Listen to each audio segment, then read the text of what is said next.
Now, this is what I want you to do.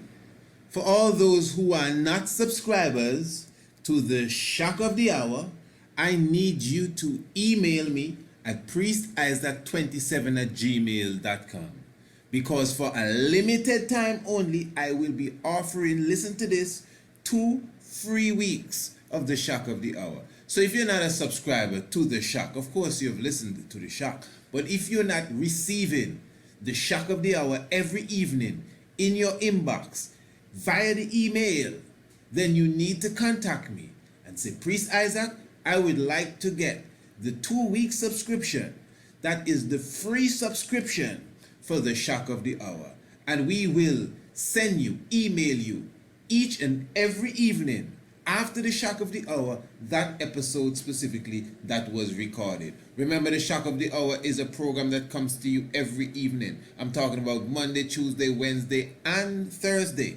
And of course, as I said, after the program, you get the recording of the program in your inbox, in your email the next day. That is the Shock of the Hour. And of course, it is a monthly subscription of only $50 United States currency. But I am offering you for a limited time 2 weeks subscription free of cost for the Shock of the Hour. And of course, after the 2 strongs or 2 weeks as they call it is expired, it is up to you if you'd like to continue with the Shock of the Hour subscription. So to get 2 whole strongs, 2 whole weeks specifically as they call it, of the Shock of the Hour free, no charge whatsoever, and you can full enjoy the nightly program that you ain't gonna hear on YouTube and you're not gonna get on Facebook, just definitely contact us, Priest Isaac, PRIESTISAAC 27@gmail.com.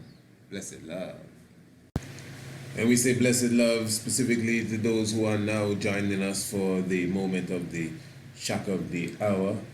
And we are very thankful for your presence, of course, this evening. And of course, you know, this is the Mystic Vibration. Honorable Priest Isaac with you. We're giving thanks and praises to the living, ever-living spirit that is with us, the ever-living irates, as we would call it.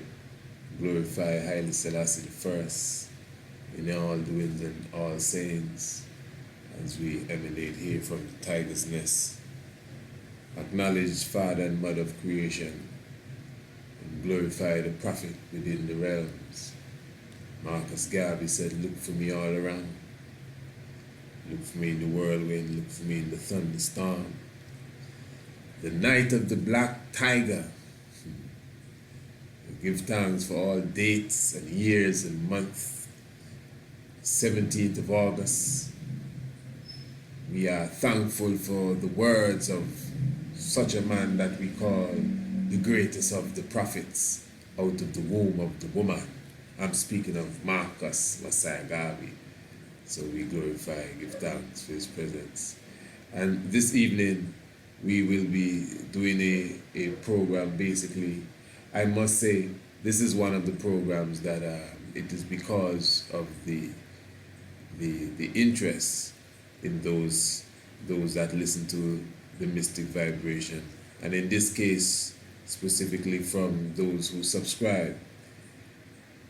We did a program a few days ago dealing with the Black Peter and Sinterklaas, which is the Dutch version of Santa Claus. So there was a specific comment, pardon me for that, where an individual was saying that if this is their tradition, once it doesn't interfere with us,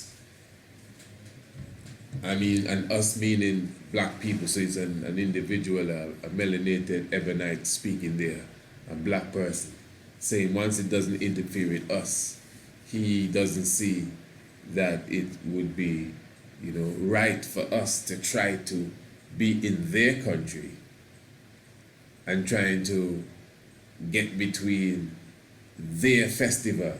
I wonder if you follow what I'm saying. Because if you remember the conversation that we were having, as I said, we are speaking of the episode we did on the Black Peter and the Sinterklaas that is celebrated in the Netherlands and a few other pockets in Europe, specifically around that area, and where the people of that area from their history, historically speaking, would paint their face black. So these are European people I'm speaking of, white people then. So they would paint their face black and portray this character, the Zoat Epite or the Equate Pit, which is the Black Peter. So they would portray him, they would wear the colorful, the purple and the red, that's the colors, isn't it? The purple and the red. We sent out some pictures to all those who we had on our email list that received that program. So you saw for yourself the picture of the little Piet that comes with the Sinterklaas, and you see that Sinterklaas, you could see it's the same old Santa Claus, but in a little more bishop sort of attire. Doesn't look like the Santa Claus that you see people sitting down on his lap in the mall, but this Sinterklaas, a little more dignified, you know, has on his churchly garments and his pope hat and moving through with his shepherd staff. So he has a different kind of out appearance, but yet still you have the little Pete with him, the little black Pete, significantly smaller than him. It's like a little boy, really. And he has the bag. He's the one that carries the bag. All of this is very important, and he doesn't come in a ship. Pardon me. They don't come on a reindeer with nobody, with no sleigh. They come in a ship. Pardon. That's what I'm supposed to say. All right. And he's the one that gives out the gifts. And he knows who's naughty and nice. And this is something I highlighted in the previous program. He has the power to punish the little children. And I always said, you know, following that story, you know, because most of us in the conscious realms, we would see the little Pete as like his slave, like he's Sinterklaas little slave.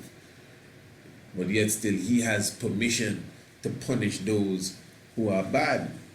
And I said, okay, that's an interesting position for a slave, because he actually punishes the little children, those who are bad, and gives the gifts to those who are good, according to their narrative.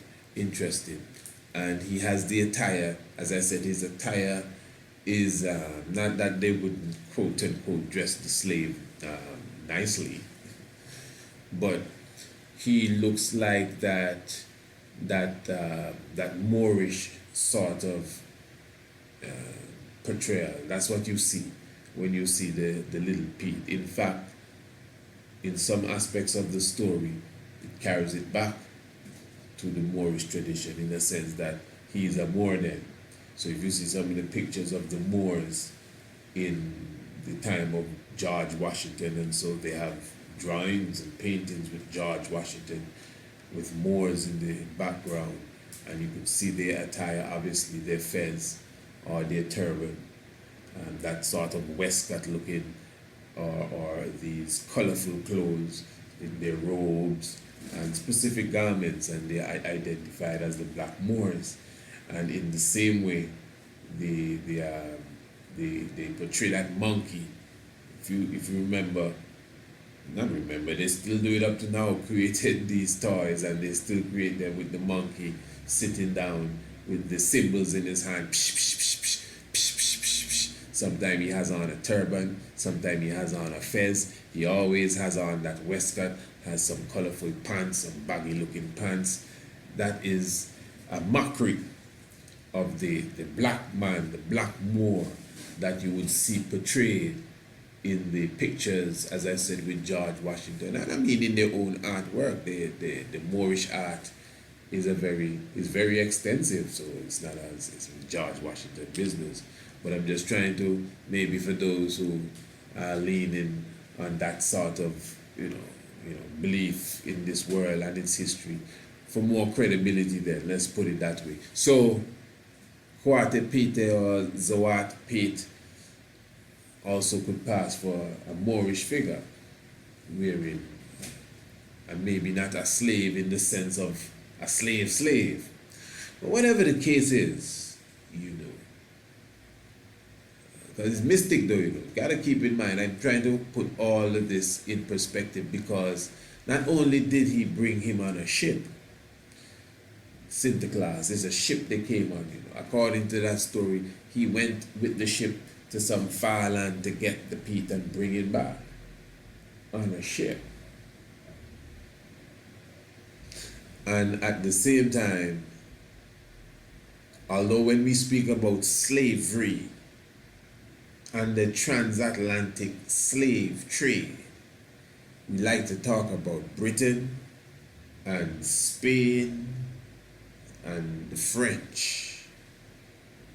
You know Italians in that. No, it's British, Spanish, and the French, isn't it? Yeah.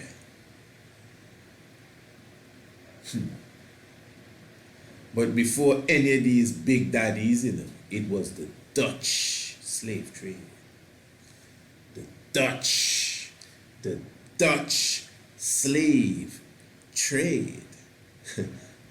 So when you understand how that fits into history now, and then you see Mr. Santa Claus on his ship bringing the black young figure from a far land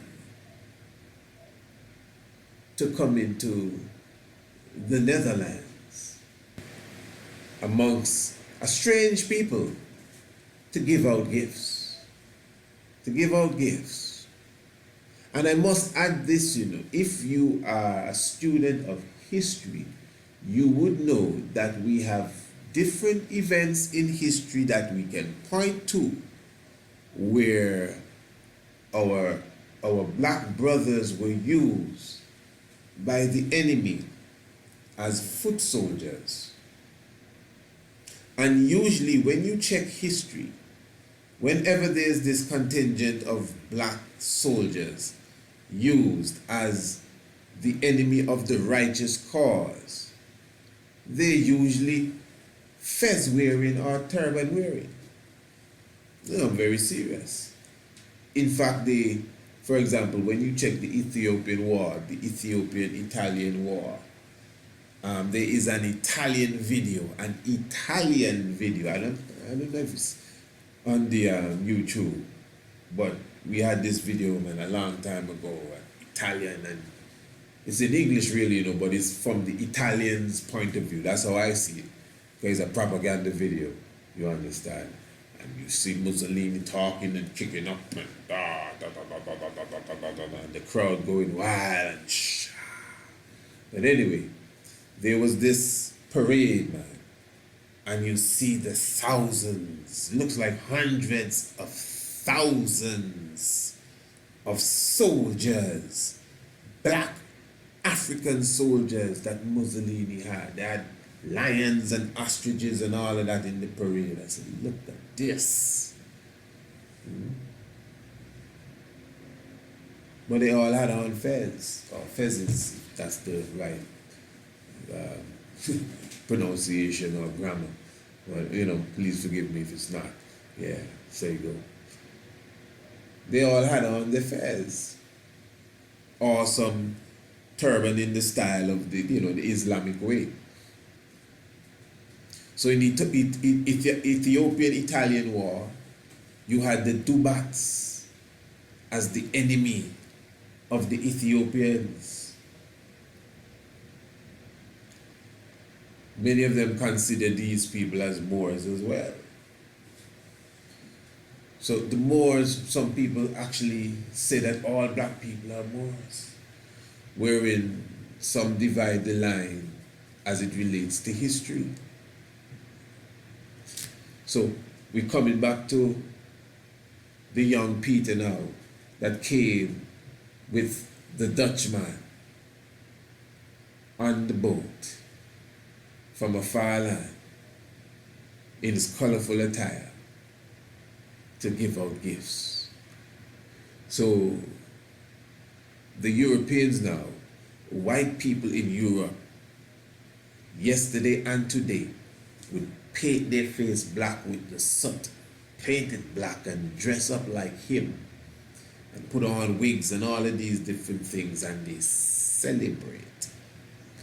Now, black people are now living amongst them, obviously in the minority as far as numbers, but they're living amongst them.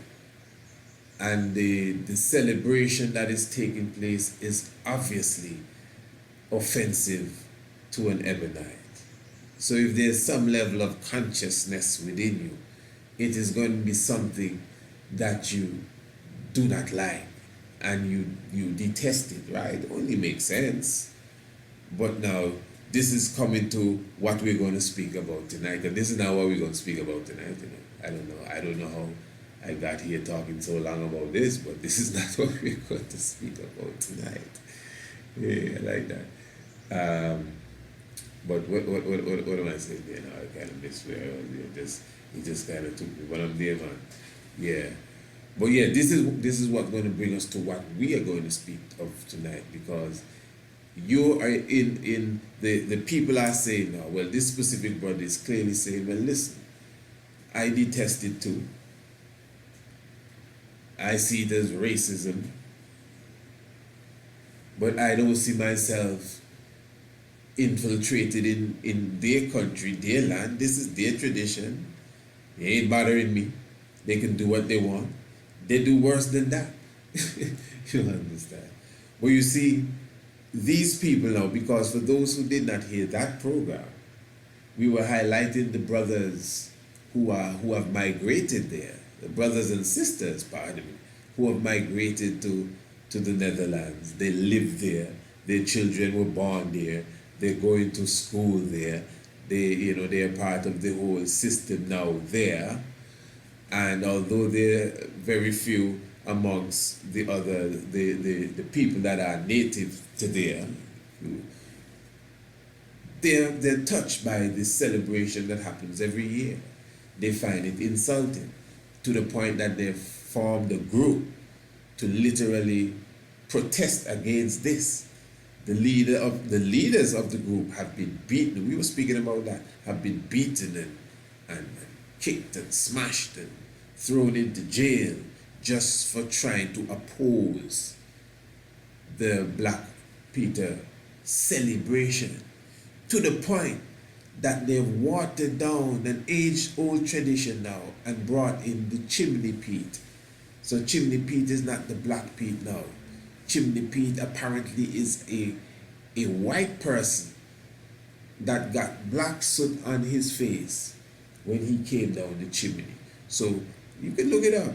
You see the chimney, you see the just a little dab of the black stuff, almost like, black powder across the face and a little in the hair, but they have on the same uniform. So they don't cover their face anymore in that shine black to look like a black person. Because sometimes, man, you have to look twice to say, wait, is a black person that one is though? Yeah. So that is how much, and I mean, these are just a few black people, amongst an ocean of Europeans. And they, amongst them, had enough power within them and whoever else lobbied to assist them to change, or at least have even a discussion with the point where, because obviously the country is divided over that, you better believe it. We were talking about that too. The country is divided over that. There are many that ain't with that. Like, no, nobody's going to stop me. Nobody's going to stop me. People have been killed over that already. Remember, we were speaking about there was a plan for all colors Piet celebration, and I think they dropped some bombs there and they had to cancel it because it's almost like the white supremacy in America that people like to talk about then, and the clan and the Confederate flag. They have them kind of people there in the Netherlands. Anywhere you go, They're not with that. These are traditionalists. You know, we paint our face black and we paint our face black. We ain't in not with nobody. You understand? I don't care which law pass. So then you have the law in limbo. Sometimes it's this and that, depending on who is in power. It always happens, but for now, they're doing the chimney Piet. So I don't know if it's actually against the law. We didn't go that deep to black up your face in the Netherlands, but for sure they have really changed the custom. Then the culture has been ruptured severely to me. That this is something that's going way back, as far as what you call way back in European history as such. But wow, that has been changed. So the point is again, I like the discussion. The point is again, the individual was saying that doesn't bother him. As far as he sees as a black man, he would leave once they're doing this in their own land. The Netherlands. Hear that? That sounds like it's beyond on the other side of the world. The Netherlands. That's what they're keeping up. They're mocking me. It's alright. I don't feel no way about that. You can do what you want. You understand? If I go and live amongst them, me and my two cousins and a few of us, yes, I mean, there's plenty people there. There's plenty people there. Plenty black people too. Don't get me wrong. It's a lot of black people in these places. Chinese, you know the world, how the world is getting now. But in reality, it's primarily the people of the land, as far as history shows it. The Europeans, the white people, that's really what it is. So you still do not have, as black people, immigrants, whatever, it's not that grand percentage where you can even say, well, it stands out. That's why I'm saying to change such a tradition is serious. You know, but there are ones, conscious ones, that are clearly saying that's good. You know, I give them applaud them too. But to be honest, I don't think we should have even found ourselves involved in that, to get into the midst of that, to find ourselves between that. If I'm living there, this is what they do. So what next? I mean, we're going to try to stop Christmas. You can boycott it, make them do what they want to do. But for you to go into their land where we're just getting a little shelter. So when they tell us go back where we come from, I mean they're right. All right. Not me saying they're right, you know. That's basically the feeling of such. Anyway, I like that little, that wasn't planned there. Well, usually nothing really is planned, but that wasn't planned. Wow. That's a lot. I didn't intend to say all of that. So what I'm going to do now, we're going to take a look at the blackface, the painting of the blackface from another angle. And this angle now is from across the seas, close to this side, in the United States. And that definitely was a totally different thing. Because it's not that much of an age-old tradition. And it didn't live as long as the tradition of Sinterklaas and the Black Piet at all. But it sprung up at a specific time, played itself out. It was even passed on to the quote-unquote Negro, and still exists today in a different form. Yeah, specifically in the entertainment business, the theater, and the movies in the United States. Some people try to water it down, but it was definitely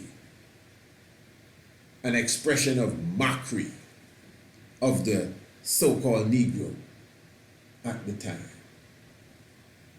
A few weeks ago really, maybe 2 weeks now, around the time of Halloween, Megyn, what's her name, from the news organization, her program got taken, they took down her program, pardon me. And it was because something that she said concerning painting your face black, and she said it was okay, something or the other. And what happened is, it was the time of Halloween, so a lot of people were portraying themselves as black. What we're gonna portray right now is a clip from, I think it's CBS News, speaking of that whole CBS Sunday Morning News, speaking of that situation there when Megyn got fired, or when her program, pardon me, got taken down, not fired, sorry, and that whole vibration as it relates to the state of the United States of America, as it relates to race relationship, and the blackface coloring the face black and portraying yourself as black people. Because I mean, during Halloween, I had people blacking up their face looking like Bob Marley, and people looking like all kind of things, man. Anything black, NWA, Ice Cube, and Dr. Dre, So people took that as a great offense. People were totally offended by that. She got fired for saying she thinks it's okay. Wow. This is some serious stuff.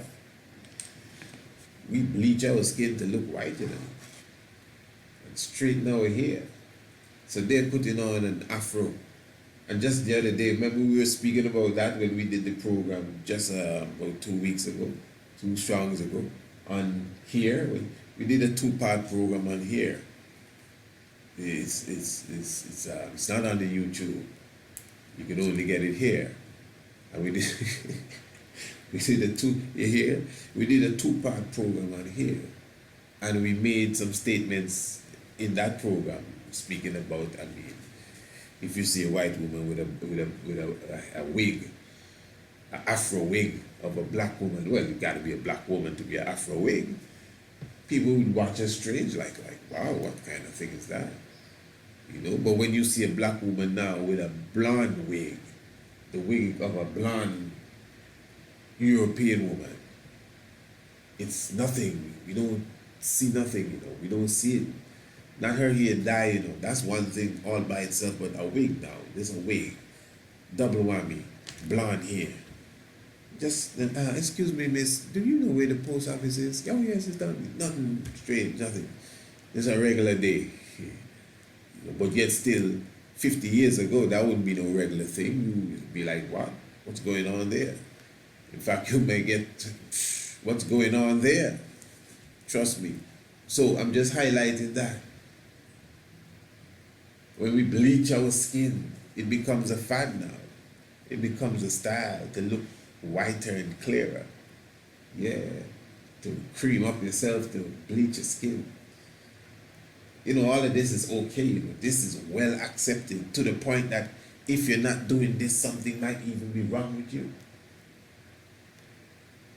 But Megyn, her program was exterminated because she said she don't see nothing wrong with white people putting on a little blackness and pretending to be black people. This is some serious stuff, man. So what am I really saying? So what are you saying, priest? What are you really trying to say? She was right to say that? No, that's not what I'm saying at all. Of course not. What are you talking about? I just explained to you that whole coloring of the face and to look black came from pure white supremacy racism, That's where it came from, and mockery of the black man. That's where they got the clown from. That is where the clown was born. We're the clowns, Yeah. So how would I be saying that? I'm just saying now, interestingly, that we do the same in another way, as a part of our new culture. Not as a joke, we just do it. And it's not only all right, it's the norm and it is accepted. And if you're not doing it, look, we had to have programs. Listen to how these sisters talk about their natural hair. You see how far I carry this thing here? Look how these sisters talk about the natural hair. Even those that decided to go natural, just the way they still speak as, you could see that it's so far away from our society for a black woman to have her hair in her natural state. Let us listen to this clip. As you may have heard, NBC Today host Megyn Kelly's show was canceled this past week. I just told them. They have heard. You've heard, huh? All right, see? They've heard. Following her on-air remarks expressing acceptance of blackface. It's a racist show business practice most of us thought was long gone. But as Maurice Dubois is about to tell us, blackface has a long history in our country. And we caution you, his report unavoidably includes many offensive and disturbing images. It happens all too frequently, often at Halloween, but not exclusively. They thought it was a joke, but it really just was not funny at all. For example, 2 years ago in Maplewood, New Jersey. Her daughter posted this photo of herself and a friend in blackface. The two girls had no idea what blackface was or the history of it. The history of blackface is long and complex and deeply ingrained in our culture. Who was that lady I saw you with this afternoon? That was no lady. That was my wife. Even Bugs Bunny and Elmer Fudd blacked up. Fantastic,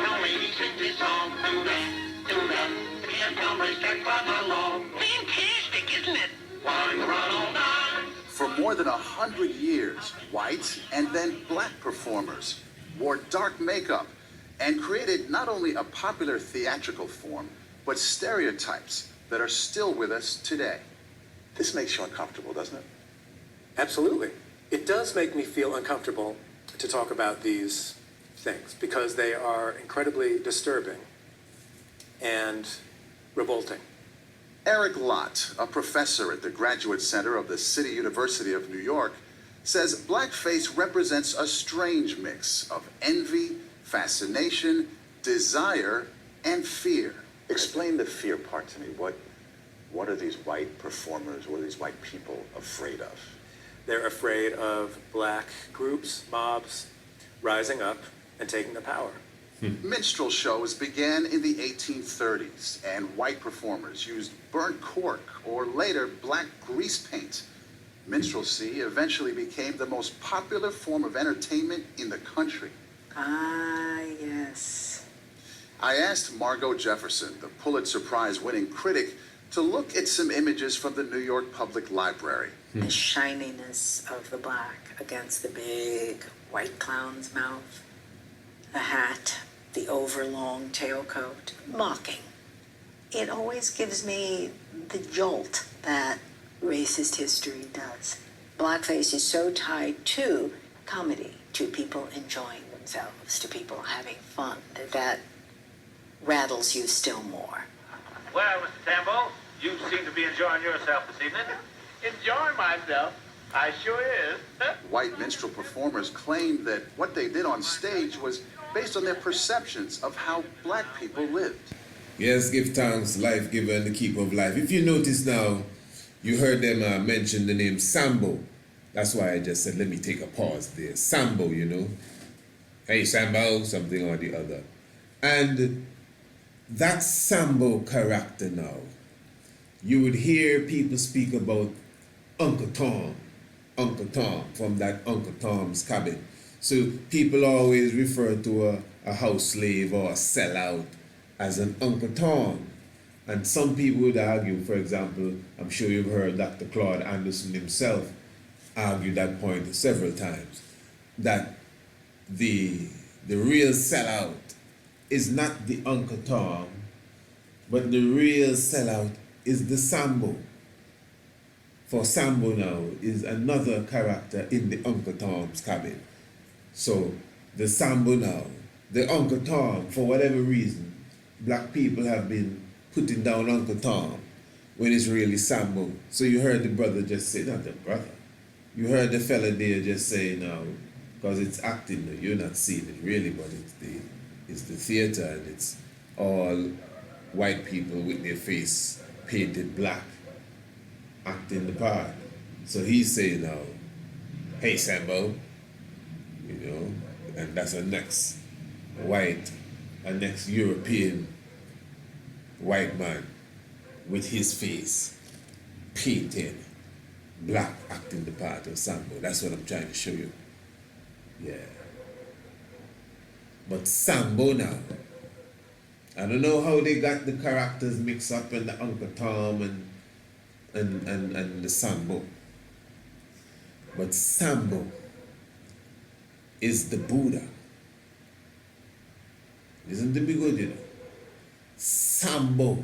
This is almost a next program I'm bringing you here. But let's just call this a touch of the mystiques. Because I'm telling you, my brothers and sisters, there's enough things to cover. Eh?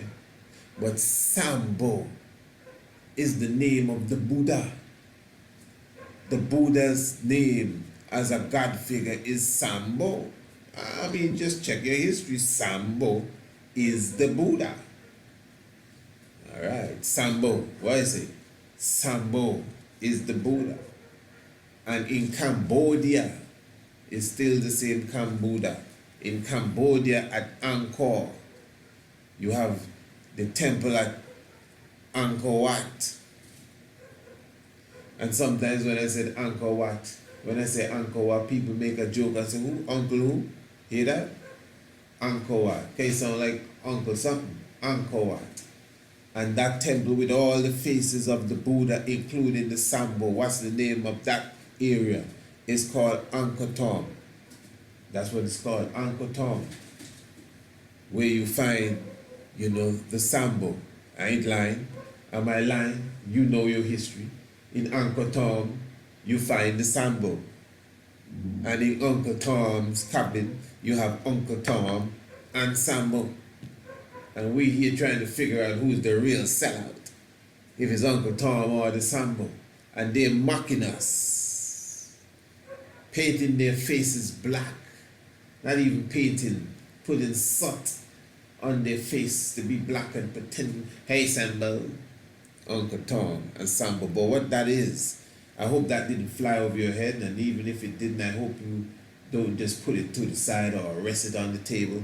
That's a serious unraveling there to show you that those who plot our demise have covered every angle, even down to our speech, to make sure they cripple us, mind bend us. And that is why even that confusion, they take a sacred doctrine and a sacred place, the same beyond Marupul, Angkor Wat, Angkor Thom, Sambo, Angkor Thom and Sambo, and turn it into Uncle Tom and Sambo in a mystic way, as mystic as it may be. Uncle Tom's cabin. That wasn't really written. That's not I can't remember the lady's name, but that's not for us, by us, supposedly about us. Yeah. So the brother was asking, so why, he was asking the lady, why do you think white America delights in painting their faces black and acting the part of the Negroes? Some of this came out of a genuine fascination with the music, the songs, the dances, the performance styles of black people. But it's also where Jump Jim Crow was born, along with other characters depicted as lazy, lying, or buffoonish. Remember, this was all happening before the Civil War. Slavery was all about creating visions, types, stereotypes of an entire race of people as subhuman in every way. By the 1860s, African Americans began using blackface on stage. Why on earth would a black performer put on blackface and demean him or herself? Look, this is the 19th century. They had limited options. They were expected to. Why? Because it made the audiences comfortable. You can be fascinated, you can be excited, but you can always feel superior. In effect, the black makeup on a black performer became a theatrical mask with many layers of meaning. Professor Eric Lotz. The mask, I think, says to white audiences, you have nothing to fear. Go ahead, enjoy yourself. To black audiences, I think any number of things might have been communicated. Like, can you believe that these people are making me put on this mask so they will be entertained? You know, in other words, there's a kind of winking to the black audience. But it gave black performers access to the stage. One of the biggest black stars to come out of the minstrel tradition was Burt Williams, who wore blackface from vaudeville to Broadway. It's clear that he was a genius of a performer. But how did he reconcile performing in this demeaning art form? He was very melancholic about it. He knew it was necessary for his career, as all other black performers knew it. Minstrelsy on stage basically died out in the 1920s, but blackface lived on in the movies. I'd walk a million miles for one of your smiles. In 1927, Al Jolson starred in the pioneering talking picture The Jazz Singer, playing a young man who prefers singing popular music rather than his family's traditional Hebrew prayers. When? But I know where the sunshine sets. I don't want to look at it. What reaction do you get? Well, the reaction I get here. So he's playing a character that prefers the light and the stage of Broadway and singing and dancing than his family's traditional Hebrew prayers. So he's acting as a black man, you know. He is pretending to be a black man in this stage show. And in the stage show, his part has him as a young black man leaving his family's Hebrew tradition. Is that so? Going to Broadway to dance and sing. Hebrew tradition. So when it is, this is about the 1950s or so. Hebrew tradition. Okay. Black killer, a black slave leaving his family's Hebrew tradition, or black recently freed slave, I guess, I don't know, leaving his family's Hebrew tradition to seek the limelight and the yellow brick road of Broadway. I totally understand. Wait Of a minute. course. I don't like the way he said that. In the Our Gang comedies of the 1930s, Spanky appeared in blackface. Buckwheat, did you say Spanky was in a lot of trouble? Yes, sir. The gag here is that the gang doesn't realize that that's Spanky in blackface until they actually see Buckwheat. Hiya, Buckwheat. Hiya, Buckwheat. So the gist of it is that you put blackface makeup on anyone and they become black. And that's supposed to be hilarious. And it's supposed to be really funny. When he grows up. And it goes on. During the golden age of the Hollywood musical, Judy Garland. When he walks down the street, Judy Garland in blackface? No. Bing Crosby. No. Celebrate Not Uncle Bing. February day, Abraham. I don't believe it. Fred Fred Astaire. Astaire, Oh, and no. many others, all Bugs Bunny blacked too. up. Bugs It's Bunny still too. in the culture. Bugs Bunny It too. is too easy, I think, simply to dismiss the history of blackface as that racist stuff. And most of us are better than that. I don't think most of us are better than that. We are that. Huh. That's what we are. Huh. You know, some people say in order to move forward, we need to put this stuff behind us, as painful, as just upsetting that it may be. Well, you know, any form of history that gets suppressed or repressed or erased out, it comes back to haunt. What has to happen now is a discussion, an acknowledgement of this charged, complicated, painful history.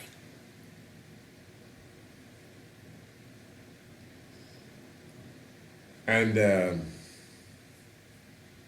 Stevie Wonder and some man, Halloween, you see them Stevie Wonder, NWA and Ice Cube and yeah. Alright, so there you got it. That's the CBS report. Megyn Kelly was fired over comments that she made as it relates to blackfacing, and that's why her program was blocked out. Now I gave you the situation in the Netherlands as well. That was really the first half of the program. So now you can balance it, my brother. You could understand why many people are totally against that sort of act. But I'm against the white facing just as much as I'm against the black facing. Yeah. Just as much as I'm against the white face being painted black, I'm against the black face being bleached out to become white, if you want to call it that way. Since we're dealing with crayons here. You understand? So in other words, a European trying to be an African, putting on an Afro wig, is seen, it reached to the point that people protest against that. And the people protesting them. Now I'm not mocking no one. Listen to me good. I am not mocking no one. I already showed how much I appreciate and I even commend anyone that stand up against this sort of serious level of prejudice against a people. Any people, what are you talking about? So I'm not condemning no one, But mystically, we got to the point where, as the brother that was speaking on the comment was saying, we go to the point where we go into a people's culture. We go there and we are putting all our energy, getting licks and blows, getting thrown into prison and maybe dying too, standing up for what we believe in, to the point where we will change their culture, what they've been doing behind the hills all these centuries, and we will go that far to get in the way of that, because they are putting on an Afro wig that looks like me, and at the same time my hair looks like them. It may not necessarily be blonde, but it definitely may be straight in some cases. Listen, don't get me wrong. As I said, I ain't condemning no one. I'm just telling you like it is. The level, and it's not just the Afro wig they put on, it's the coloring of the face, but the point is, it is the portrayal of being what they're not. That's the point. It is the portrayal of being what they're not. So if you think that that is so detrimental and dangerous, then you gotta put your life on the line, man. Wow. And go to jail and get beaten, even in a land that you didn't even come from. If you feel it needs that and it is so racist, well, when we take our African hair and straighten it then, that should count for something. That if we take this so much to heart, then that should count for something there. I don't mean amongst, that's why I said not the blonde hair, just the regular straight, just the regular stuff. Because most of us move like that, Just the regular perm and fried dyed and laid to the side, just the regular stuff. Jerry curl and them, just the regular stuff, nothing too extra. But that's not our hair. So I'm just saying that this is your brother speaking here now. I'm not going to leave you alone there. If you're so much against the black facing, any African that is listening to me, when I say African, you know what I mean, Ebonites, black people, that's listening to me now. If you're so against the black face, if you are, if you're so against it.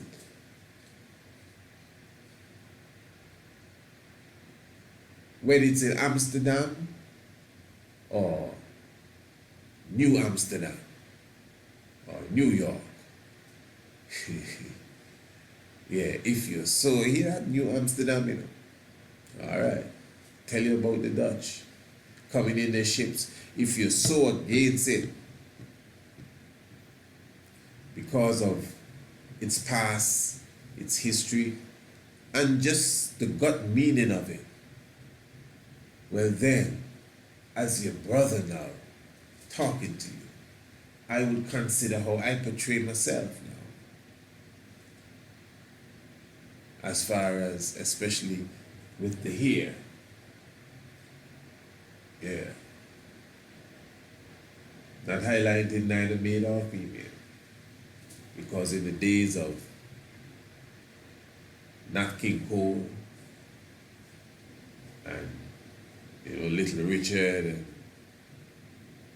a lot of the Four Tops and all of these brothers, it was like they had to perm their hair to feel accepted.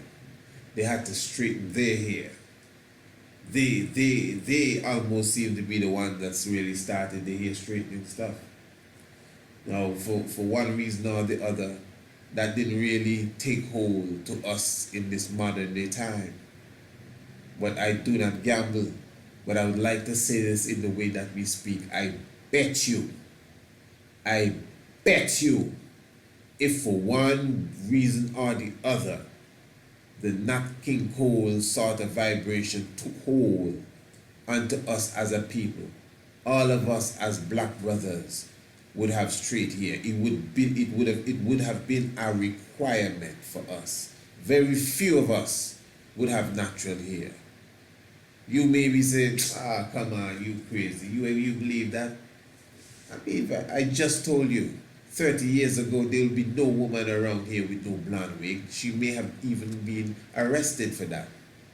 And the sort of skirt, bring that 50 years ago, no? These short, mini skirts, let's see that 50 years ago. And these pants that the woman wear now, 50 years ago.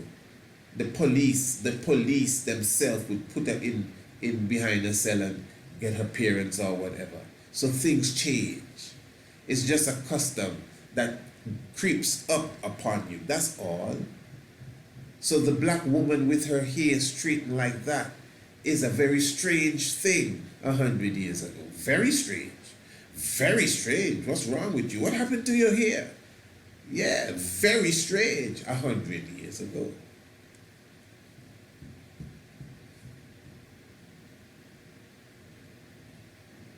So in the time of the rhythm and blues era there, man, when all the singers and stars and some of the movie stars were straightening out their hair, obviously a lot of the brothers, just like when they were putting in S-curls and Jerry curls, a lot of the brothers were Jerry curling. There was a time when Jerry curl or Jerry curls was like the fashion for the black man, and slick back and perm here and there. Yeah, perm here and there.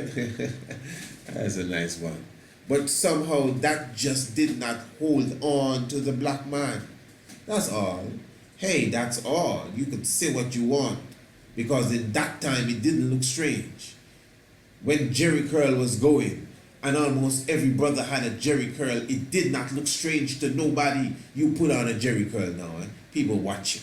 You could put a Jerry curl now, people watch you. But if a woman put a Jerry curl now, they still kind of watch her like, wow, that's still going. But it's not the same.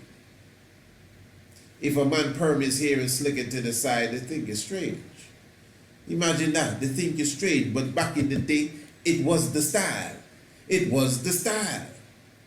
It was the style. And I don't know why the enemy didn't push it, because I know if the enemy really wanted you to be moving like that, you would be moving like that. Trust me. Oh, I wouldn't be asking that. If the enemy really wanted you to have your hair slicked to the side as a black man, you would be doing that. You would have no power over that. Come on, you could say what you want. You would have no power over that. You would have to do it. The vast majority of us as black men would be slicking to the side. Some of us with our hair back in a little ponytail perm. If the enemy decided 30 years ago, let's keep this up. 30, 40, 50. 50 years ago, hey, let's keep this slick hair stuff up. Some of the Negroes, they're going buck wild, you know. Let's just put some more of the singers out there and promote them and make it be the thing. That's all. Teachers in school, let us put up some salons. That's all. Let them clip, and you'll be clipping your hair just like the European. That's all. Hey, that's all, the man. That's all.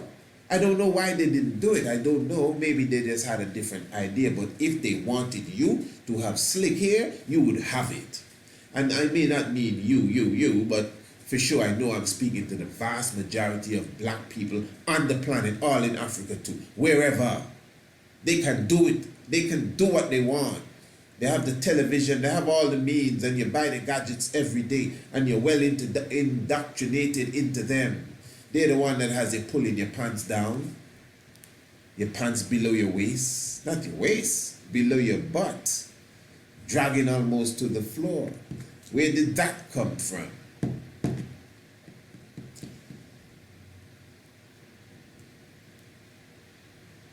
Yeah. So you're getting a little heated there. Yeah, but it's just a vibes, man. I mean, it's you know, you have to get serious, and it's touching sometimes when you look at the reality of it. I'm just trying to show you, you know, we just gotta be serious. We make a lot of excuses too, you know. We soft, you know, a soft set of people we be, you know. We soft, we like pop. The soft. A little soft, wet our bed at night kind of soft. That's how we are. We just do everything the enemy say and feel like it's our stuff. Man, we would be slicking our head. That's my point. If the enemy wanted us to slick our head like Nat King Cole and Little Richard, you can say what you want. They just didn't enforce it for whatever reason. They know why. Maybe they didn't want you to look too much like them. That may be something that has to do with male chauvinism. The white men did not want the black man to look that much like him and such. No, really. No. Come on, don't be playing with me. White male chauvinism has its own bracket in white supremacy. You better believe that. That's why his own female had to kind of rise up and say, hey, no. We see where this train is going. You gotta get this straight, Jack. Yeah, really. So you gotta understand that aspect of it. It's all right to make the black woman look like the white woman. It's okay. We can work with that. It's all right. You know, because the hair factor is the main factor. You don't understand how powerful the hair is. The hair is what differentiates nations from nations. In other words, as a black person, like me, people consider me to be very dark. I'm one of the quote-unquote very dark people. But they have Indians that I've seen with my eyes that darker than me, but they do not have the African hair structure. They definitely don't have the phenotype, but they don't have the hair structure at all, which obviously means they don't have the genotype neither. Okay, good. But yet still they are Africans then, Ebonites, black people as we call them. Wearing now shows you the whole terminology of black and white kind of gets very shaky if we're dealing with reality. We just got to use these terms with an understanding for real, and teach your children that too, because, well, I would not say nobody's really black, you know, but the very vast majority of us that say we're black, we're not really black as such, you know, and people that we call white are not really necessarily white neither. But I've seen many black people, and I mean black, the color black. I've seen many, the color black people. And I've seen 3, the color white people. I mean white. I've seen them. I can see them now I'm speaking to you, at least 2 of them clearly. Like the color, like my robe I see watching there, hanging up there. White. Yeah, I've seen these kind of people there, you know, so That's just the reality of it. But I'm just saying that the here now, I'm returning to the here. The here, we have, you have quote unquote black people. That's the point I was making now. You have quote unquote black people that are red skin, butter skin as they like to call it. Clear. Some very clear. Some so clear like bordering white. You understand?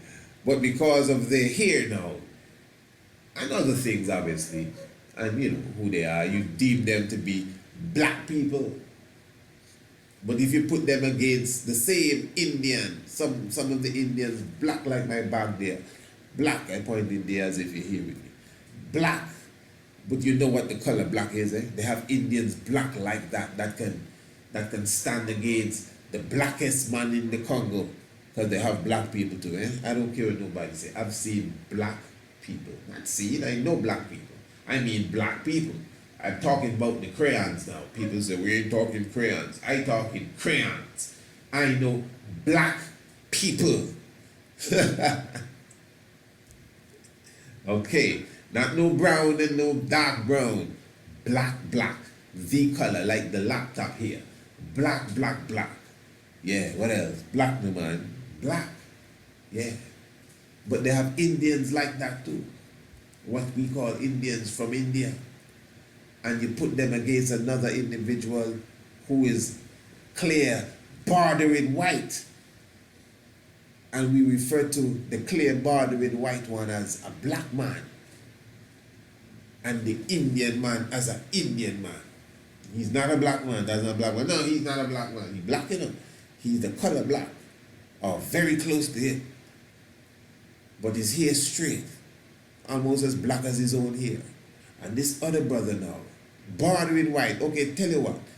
Take him off of the border of white. Bring him a little up, closer up.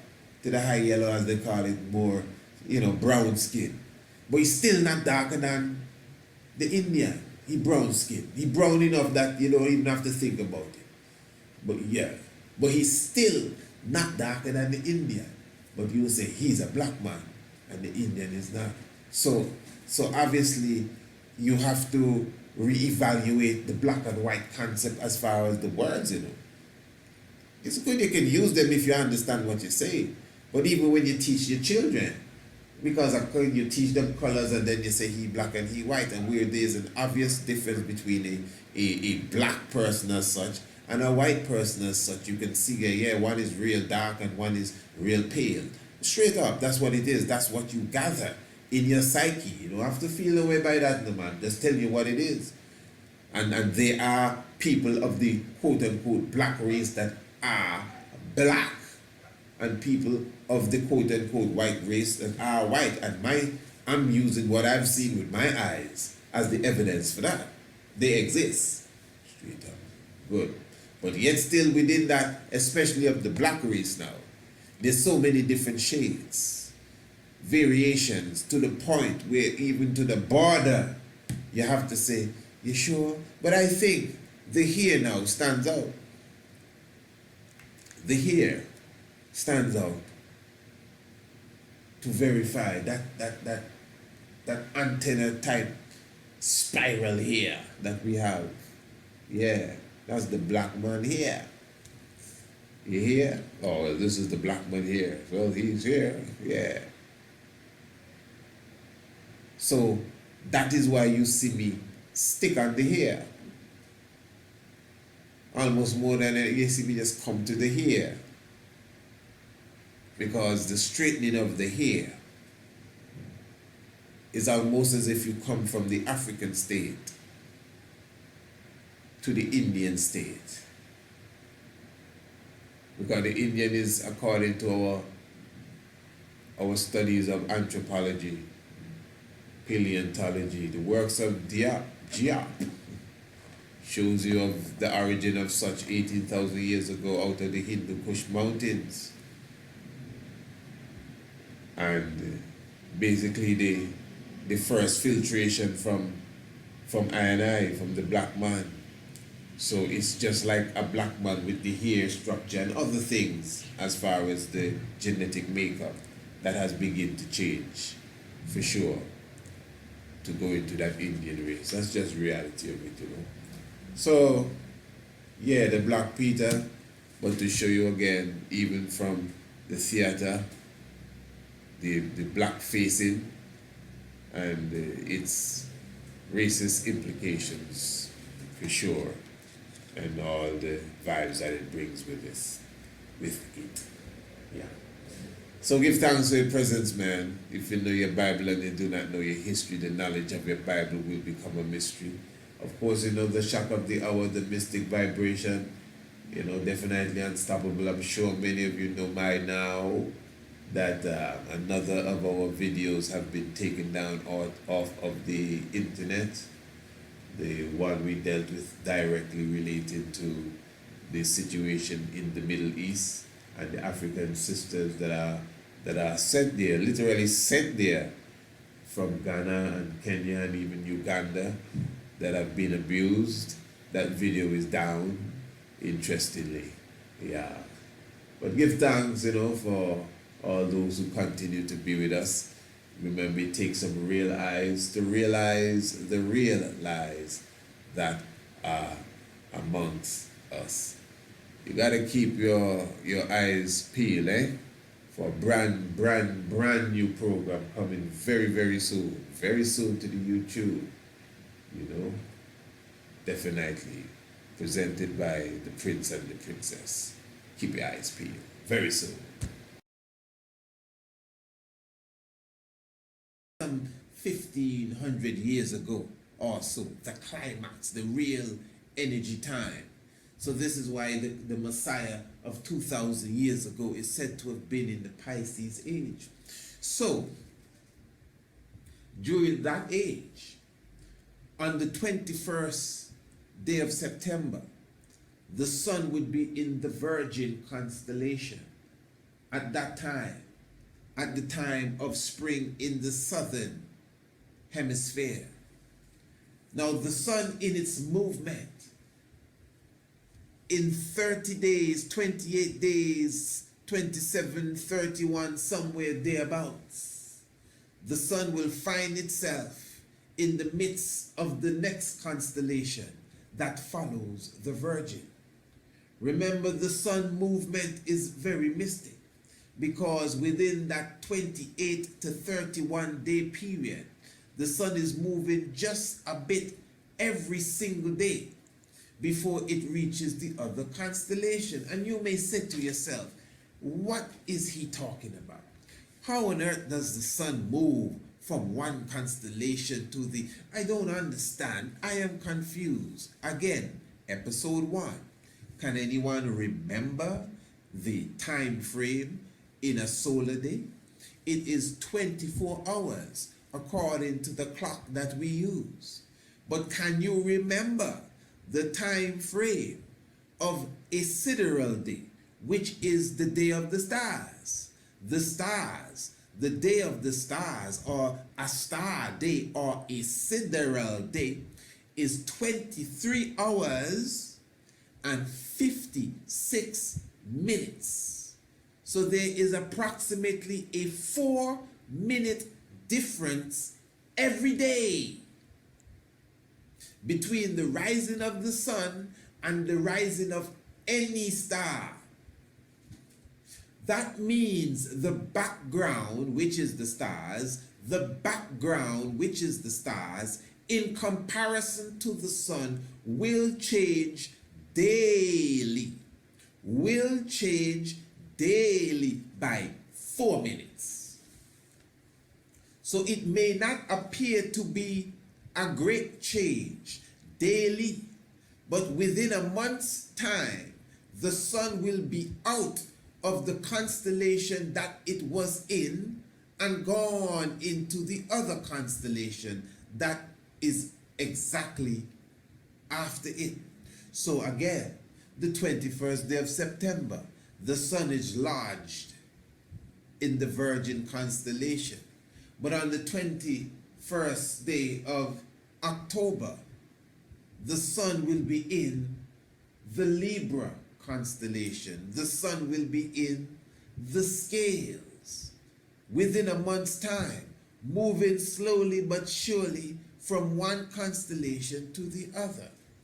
And then after that, on the 21st day of November, the sun would be lodged perfectly in the constellation that we call the Scorpion, the constellation of Scorpio. And then let us continue to follow the trend. For on the 21st day of December, the sun will be lodged perfectly in Sagittarius. We are talking about the Archer, a very key constellation, the constellation that has his bow and arrow pointed perfectly, not just at the Scorpion, but have it pointed at the center of our galaxy. Yes, right in front of the Archer is the center of our galaxy. The Milky Way galaxy that we are in, the black hole that is the generator for this galaxy, is at the tip of the arrow of the Archer in such vicinity at such a time.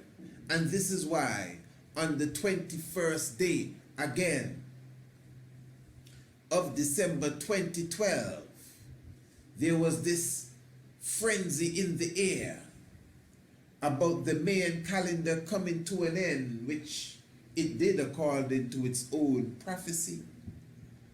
But yet still many do not understand what has taken place even from that time. Something did happen.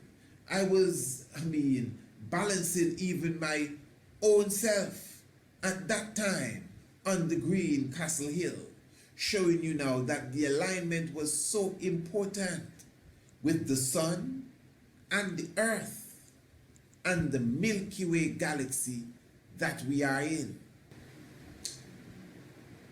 And that effect alone would cause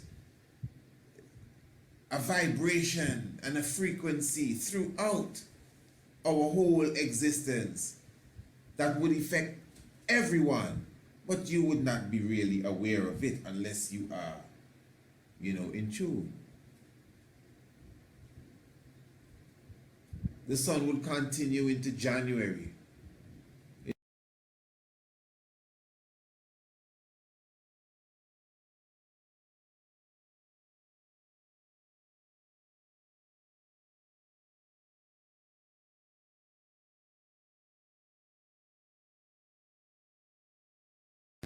Now, this is what I want you to do.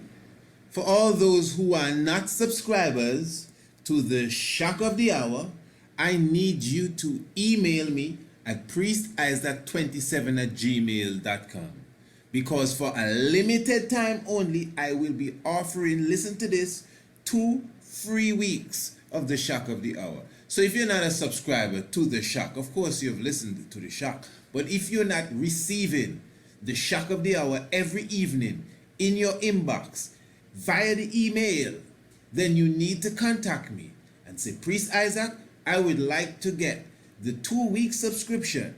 That is the free subscription for the Shock of the Hour.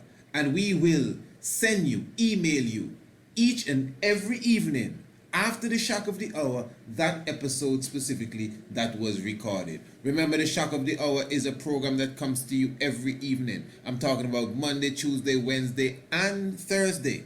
And of course, as I said, after the program, you get the recording of the program in your inbox, in your email the next day. That is the Shock of the Hour. And of course, it is a monthly subscription of only $50 United States currency. But I am offering you for a limited time 2 weeks subscription, free of cost, for the Shock of the Hour. And of course, after the 2 strongs or 2 weeks as they call it is expired, it is up to you if you'd like to continue with the Shock of the Hour subscription. So to get 2 whole strongs, 2 whole weeks specifically as they call it, of the Shock of the Hour free, no charge whatsoever, and you could full joy the nightly program that you ain't gonna hear on YouTube and you're not gonna get on Facebook, just definitely contact us, Priest Isaac, PriestIsaac, 27 at gmail.com. Blessed love.